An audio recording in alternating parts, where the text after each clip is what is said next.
Who would have thought that turning Luigi into a bona fide Ghostbuster would be a good idea? And yet, Luigi's Mansion delivered one of the most unique and atmospheric takes on the Mario universe to date. A take that, by the way, went severely underappreciated at the time, in part due to the unfair burden of having to fill in as a Mario title of the GameCube's launch, as this was a very different type of adventure. And now, Luigi's Mansion is back nearly 20 years later, in somewhat updated form on Nintendo 3DS. So does it hold up after all these years? Particularly with it now being free of the insane expectations of a launch title? Hello? Well, we'll get to that soon enough. But let's start here.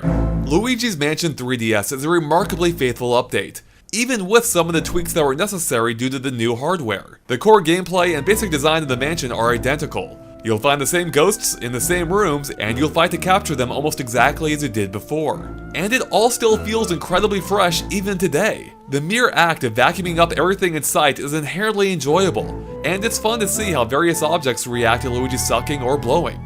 You know what I mean. Lighting ghosts up and reeling them in is still a blast, especially with the constant push and pull nature of every battle. Like super intense fishing for ghosts. And that goes double for the clever portrait ghost battles. Basically a key ghost type in which you have to solve some kind of puzzle before they'll expose their weakness, such as pulling back a curtain to create a draft, causing the ghost to get up to close it, making them vulnerable. The entire journey drips with atmosphere, especially with how Luigi reacts to almost every situation. Whether it's nervously humming along to the music,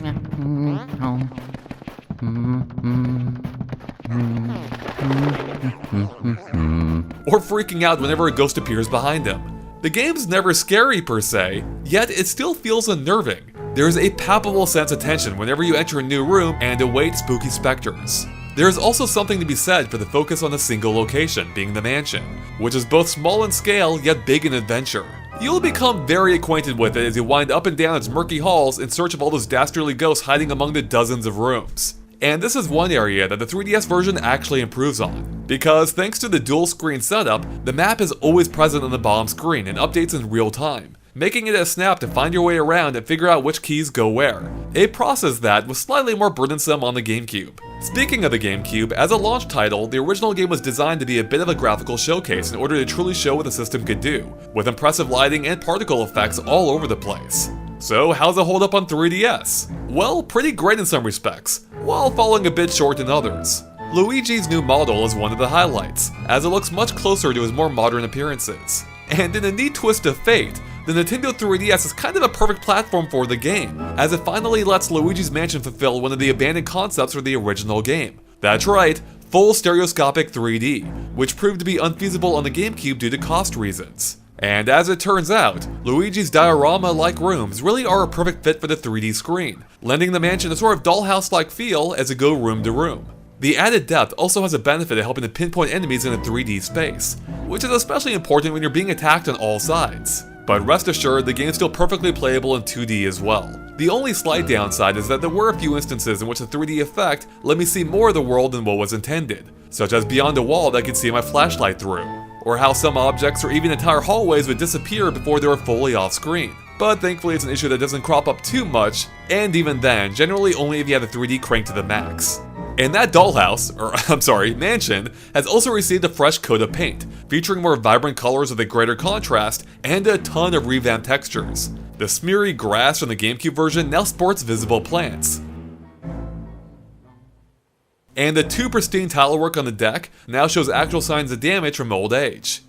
Even some static elements of the original, like the dials here, have been given an animated makeover. I love how the mansion looks now, and it makes the GameCube version look a bit drab, even dull by comparison.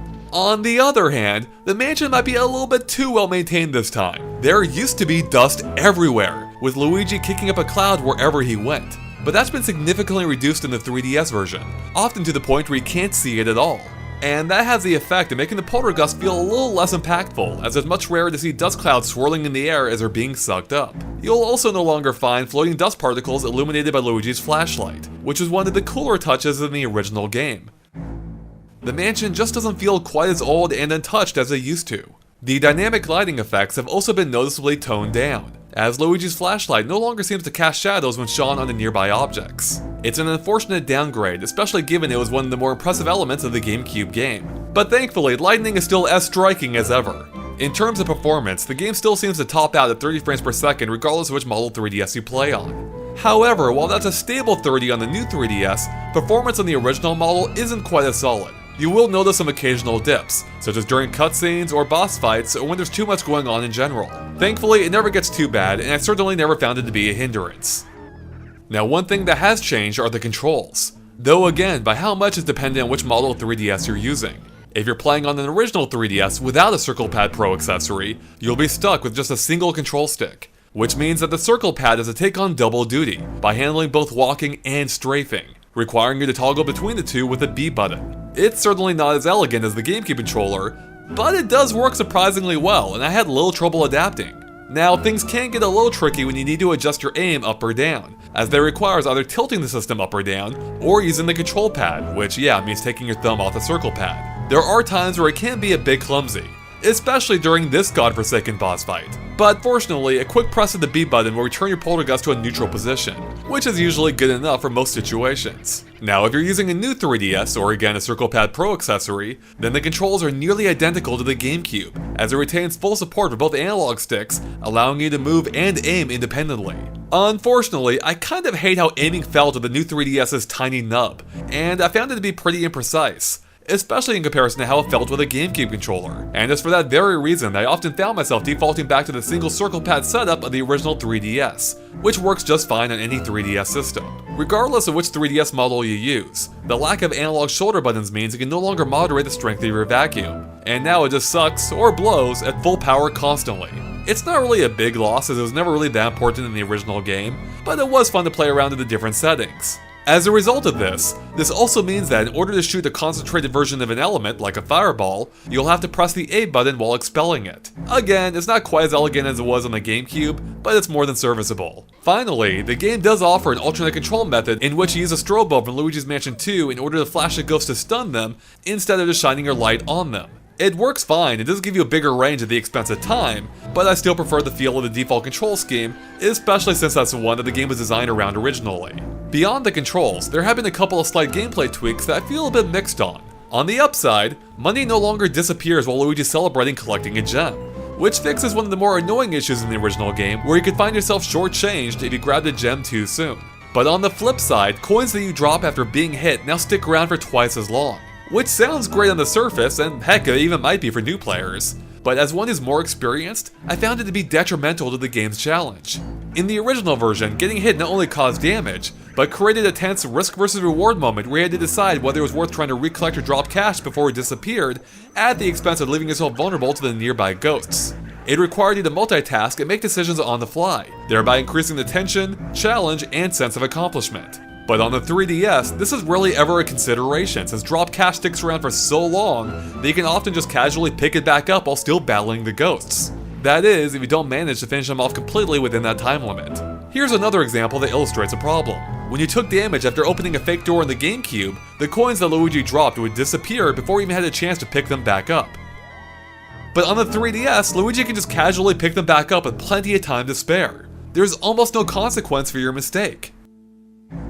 And as a result of all this, I was almost always able to give the ghost my full undivided attention, which not only ensured that I didn't die a single time during my adventure, but I also netted an A rank at the end of the game on my very first playthrough.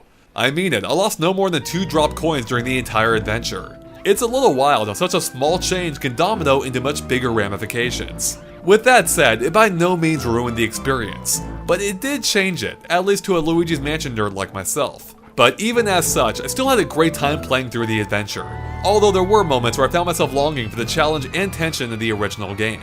And it might be for that reason that I was so happy to discover that the more challenging hidden mansion that you unlock at the end of the game has received a nice challenge boost, at least as a North American gamer, since it now lists some features directly from the European version's hidden mansion, which was a lot tougher. So not only are the ghosts now much stronger, but you'll find a lot more of them too. They're everywhere! The same goes for bosses too, which now feature modified attacks. And then there's less healing items among other changes. As a point of comparison, I was down to 4 HP after the second room in the game. The second room!